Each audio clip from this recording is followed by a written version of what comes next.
정의연 이야기 좀 하겠습니다. 정의기억연대 이야기 좀 논란인데 그중에 이제 핵심은 우리 이용수 할머니가 문제 제기해서 정의연이 혹시 제대로 돈을 쓴 것이냐 이렇게까지 왔다가 몇 가지 이제 의혹 제기가 있었어요. 한 개씩 여쭤볼게요.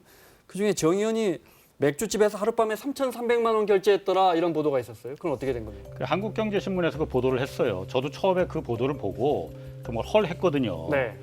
근데 조금만 좀 이렇게 알아보면은 사실 저게 얼마나 오보는 누구나 할 수 있습니다. 어떤 언론사든 의도가 있느냐 없느냐의 문제거든요. 제가 봤을 때 저거는 명백하게 의도가 있는 보도거든요. 한번 보십시오. 3,300만 원을 종로에 있는 맥주집에서 술판을 벌였다. 네. 얼마나 그야말로 그 사람들 자극을 하기 쉬운 기사예요. 그런데 그 맥주집에서 그 후원금 모집을 하기 위한 네. 후원의 밤으로다가 1년에 행사를 한 번씩 하는 했고 거. 네. 3,300만 원이 아니고 960만 원을 이제 집행을 했다는 거예요. 맥주값으로. 뭐 후원금이 네. 모이니까. 그런데 그걸 갖다가 만약에 횡령을 저 기사는 3,960만 원만 실제로 술값을 썼는데 3,300만 원을 영수증을 끊어달라. 그래서 떼어먹겠다는 의도로 보인다는 거 아니에요. 네. 근데 횡령을 하려는 사람들은 말이죠. 960만 원을 썼으면은 960만 원짜리 영수증을 끊어달라고 안 해요. 3,300만 원짜리 영수증을 끊어달라 이렇게 요구를 하죠. 근데 그대로 영수증을 960만 원 끊어줬다는 거 아니에요? 그리고 은행으로다가 은행 계좌이체로다가 주고받았다는 거 아니에요? 횡령을 하는 이런 바보 같은 횡령이 어디 있습니까? 그렇게 하고 3,300만 원이라고 나온 이유는 사실은 다른 또 계산이 됐는데 한 50여 개 네. 업체 어쨌든 수요 집회를 하고 여러 가지 사업을 벌리다 보면 시민단체가 비용이 지출하게 되지 않습니까? 비용을 여러 군데 하다못해 전단지 인쇄하는 데도 있고 밥도 먹어야 밥도 되고 먹었을 거고요. 네. 그런 데가 한 50군데 되는데 그 전체 쓴 게 3,300만 원이더라. 원이고 가장 많이 저 쓴 게 이제 호프집에서는 900여만 원을 썼는데 예. 적기는 그냥 저 하나만 적어놨다. 그러니까 그 부분에 대해서 그러니까 잘못이라기보다는 제가 그래서 회계사한테 물어봤거든요. 정의원에서는 네. 관행상으로 국세청에서 대표적인 가장 많이 쓴 데를 갖다 한 군데 대표업체 한 개만 적어서 나머지는 영수증만 첨부하면 된다. 그런데 100만 원 이상이 집행이 됐을 때는 별도로 기재를 해야 된다고는 해요. 그런데 정의원에서 그 부분이 따로 회계사를 두는 것도 아니고 그러니 네. 영수증만 어차피 다 첨부했으니 되는 거 아니냐라고 네. 쉽게 생각을 했던 것 같고 국세청에서도 그래서 보니까는 이거 횡령이나 탈세는 아니다. 아까 말했듯이 횡령을 이런 식으로 하는 사람은 없지 않습니까? 그런데 이게 회계 방식에는 잘못됐으니 다시 네. 재기재를 해라라고 이제 그 권고를 한 거죠. 그 호프집에도 이제 그날 후원의 밤 행사를 하면서 960만 원인가를 결제했지만 아마 약속이 됐었나 봐요. 호프집은 다시 또 500여만 원을 다시 기부를 이렇게 했죠. 기부하는 식으로 해서 그러니까 아마 또 그 호프집을 이용했던 것 같아요. 그러니까 네. 제가 아까 이게 의도가 있느냐 없느냐를 말했지 않습니까? 네. 이 정의원에서 지금 말한 사실을 다 그 한국경제신문 기자한테 말을 했다는 거예요. 말을 했다는 거예요. 네. 그런데 기사가 그렇게 3,300만 원 술판 실제 지급한 건 960만 원 이렇게 나간 거거든요. 네. 이거는 이 가짜 뉴스가 얼마나 사회를 갖다 이 30년간을 이 세계사에 남을 정도로 인권 운동을 한 단체인데 그걸 네. 한순간에 무너뜨리는 거 아닙니까? 알겠습니다. 그건 알았고요. 하나 2018년 여기 정의기억연대가 그동안에 국민들께 이렇게 기부받은 게 한 49억 원 정도 되는 걸로 알고 있습니다. 그런데 2018년도 수익금 중에 22억 원이나 입증이 안 된다. 이거는 이게 회계 장부를 입력을 하는 과정에서 문제가 됐던 게 뭐냐면 22억 원이 남은 돈이 22억 원이 있었는데 2019년도부터는 그게 0에서 시작을 하니까 그럼 22억 원은 어디 간 거야? 라는 그런 질문도 던졌었고 중간에 또 이 수혜자 숫자가 99명, 999명 이렇게 했으니까 아니 이걸 숫자를 왜 이렇게 엉성하게 적었냐는 이야기가 나오는데 두 가지가 있습니다. 22억이 증발했다는 부분은 단순 누락이어서 그 같은 자료에서도 결산 항목에는 누락이 안 된 걸로 돼 있는데 위에 항목에서 항목 기재가 오류가 있었던 거고요. 99명이나 999명은 원래 이 정의기억연대에서는 누구에게 돈을 나눠주는 데가 아니잖아요. 봉사 활동을 하는 데가 아니잖아요. 모여서 집회를 하는 데이기 때문에 우리는 수혜자가 없다 그랬는데 회계사분이 이거는 공익법인의 항목상 그냥 적어야 되니까 그냥 대충이라도 임의로라도 적어 넣으십시오. 그러니까 수혜를 누가 준 게 아닌데도 그냥 항목이 있으니까 그렇게 적으라고 하니까 적었다라는 거예요. 네. 그 말은 정의기억연대가 그래서 이제 이렇게 설명을 했죠. 우리가 이 지원만 하는 단체는 아니다. 우리 고위 활동을 하는 단체다라고 설명을 한 겁니다. 네. 그러니까 한번 보세요. 떼어 먹으려는 의도가 있었다면은 99명, 999명 이렇게 적겠습니까? 조금 더 그야말로 그럴듯하게 그럴듯하게 적겠죠. 알겠습니다. 그래도 더 투명하게, 더 정확하게 했었더라면 물론 규모가 큰 단체는 아니지만 네, 오늘 네. 그래서 이제 오늘 수요 집회에서 저 다수의 공인 회계사들 중에서 네. 자체적으로 또 검증도 받겠다고 약속을 했습니다. 네.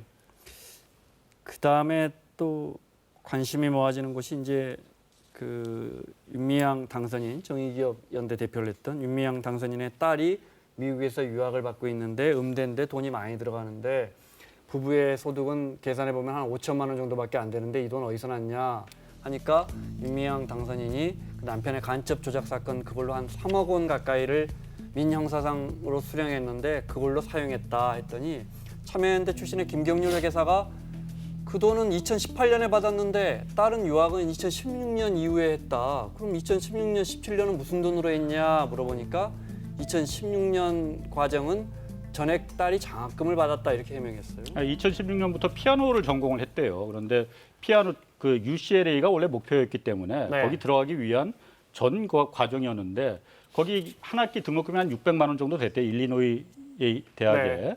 그 돈은 전액 장학금을 받고 이제 다녔다. 그리고 저 논란이 나오는 기본적인 그 우리 사회 일종의 편견은 말이죠. 네.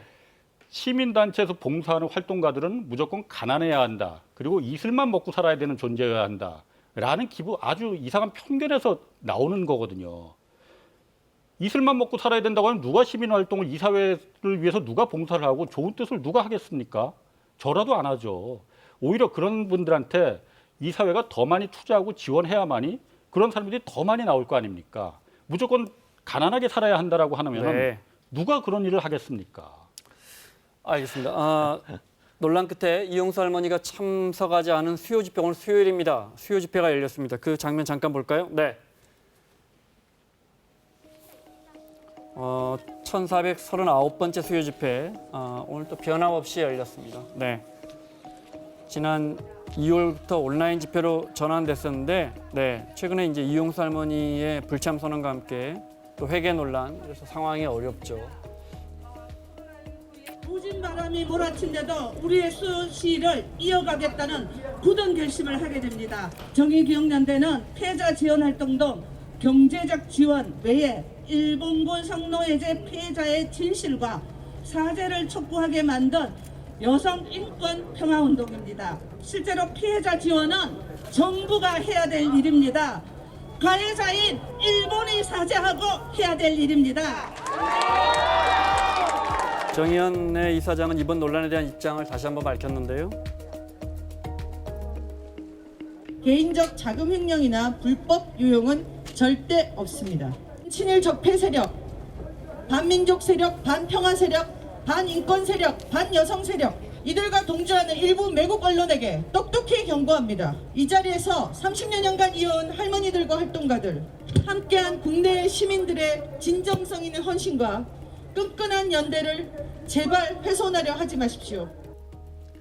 윤미향 당선인이 이런저런 해명을 하면서 이런 공격이 친일 세력의 모략극이다 이렇게 하면서 이제 나를 공격하면 친일 쪽이다 이런 프레임이 만들어졌어요. 이건 어떻게 보십니까? 그 부분만큼은 사실은 좀 이게 편가르기처럼 돼서는 안 되거든요. 그러니까 윤미향 당선인 입장에서는 굉장히 억울하신 부분이 있기 때문에 저렇게까지 말씀하신 것도 입장이 이해가는 갑니다만 네. 저걸 너무 강조하게 될 경우에 자칫 잘못하면 일반적으로 몰라서 그런 분들도 의혹은 있을 겁니다. 그러니까 뭐 정의기억연대에서 당연히 위안부 할머니들을 지원하는 걸로만 알았었지 사실은 다른 많은 일들을 하고 있다는 걸 이번에 알게 되신 분들도 많을 거거든요. 그러니까 네. 그런 부분을 좀 더 강조를 해주셨으면 좋겠고요. 사실 이용수 할머님도 오늘 입장문을 다시 한번 내놨죠. 그래서 30년 동안 네. 정의기억연대가 해온 일 자체를 폄하하는 일에 있어서는 절대로 안 된다라고 그리고 또 편가르기로 나가서는 안 된다고도 말씀을 네, 주셨습니다. 할머니가 이런 입장을 내놨고요. 네. 네, 그렇죠. 그 말씀하신 것처럼 정의연이나 우리 시민단체들이 위안부 할머니들을 위해서 지난 수십 년간 벌여온 그 역할과 그 기여에 대한 폄훼와는 분명히 이 문제가 나눠져서 논의돼야 하고요. 그렇지만 이번 기회에 정의연의 어떤 회계 부분, 그 다음에 일부 탐탁지 않은 부분, 딸의 유학 이런 부분, 그런 부분에 대한 해명도 좀 명확하게 이루어지면 좋겠습니다. 그 부분은 당연히 뭐 그런 게 좋겠고요. 네. 다만 이 사태가 위안부 할머니 피해자들과 또 시민단체가 이 갈등이 생기는 이런 부분을 누가 가장 지금 웃고 있겠느냐 뒤에서. 사실 지난 11일 날 정의연에서 기자회견 했지 않습니까? 그때 일본 기자가 그런 질문을 했어요. 문제가 되는 그 소녀상 그거 어떻게 할 거냐. 이런 어처구니 없는 질문이 그래서 나오는 거잖아요. 그리고 네. 지금도 위안부 할머니들이 아주 소득이 좋았던 자발적인 매춘부였다라고 공식적으로 말하는 사람들이 대학 강단에 지금도 쓰고 있고 사회 저명인사로 대접받고 있지 않습니까? 이런 알겠습니다. 어처구니 없는 일이 그래서 일어나는 거예요. 자, 마무리하겠습니다. KBS 홍사훈 기자, 양지열 변호사 두 분 수고하셨고요. 사사건건 내일 이 시간에 돌아오겠습니다. 고맙습니다.